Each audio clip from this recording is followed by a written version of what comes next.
My name is Will Botter, and these are the rewards of merit.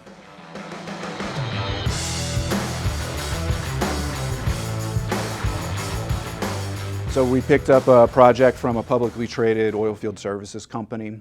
They were already significant players in the industry, but they scaled up significantly over a period of 2 years. They acquired several companies, and then just organically they built several new fleets.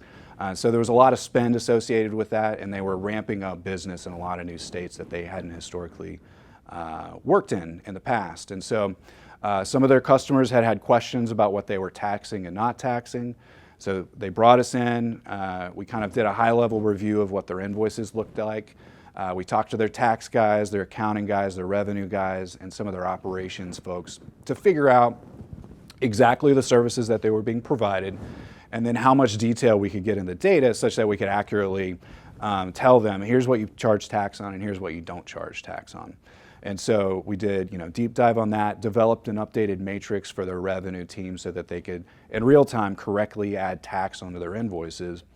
And we also looked backwards, right, to figure out what they had overtaxed in the past. And so we identified $6 million in tax that had been overcharged over a period of 2.5 years. Set up a process and negotiated agreements with customers and vendors to get that money back. So that's a lot of cash back into the business. But more importantly, we fixed it going forward. So now, rather than the accounting team having to deal with questions from angry customers, all they're having to deal with is questions from customers about the service itself. They're not asking, hey, why are we paying tax on this, or why are we not paying tax on this? They know it's correct, and so they can just focus on what they're doing. Which is oilfield services. And so rather than worrying about tax, they kind of let us handle that. And we've really taken that off the tax department's hands entirely. So originally they had an accounting team that handled all their indirect tax functions.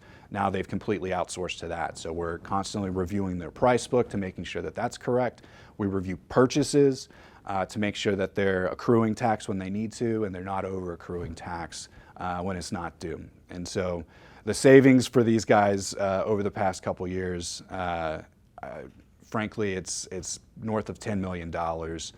Some of it's just proactive planning, and hey, here's how you need to set up your contract so you'll only owe the minimum amount of tax. The types of purchases that you're making in these different jurisdictions, if you structure them appropriately and situs them appropriately, they're taxable in this instance, but they're not taxable in this instance. So there's a lot of cost savings that, typically we identify savings in two ways. It's, hey, look, you overpaid, let's get that money back. Or, frankly, you've underpaid, and let's go pay that money back. But it's been a really fun project in that we're actually able to fix most of these problems on a go-forward basis. So they're not overcharging their customers, they're not overpaying taxes moving forward.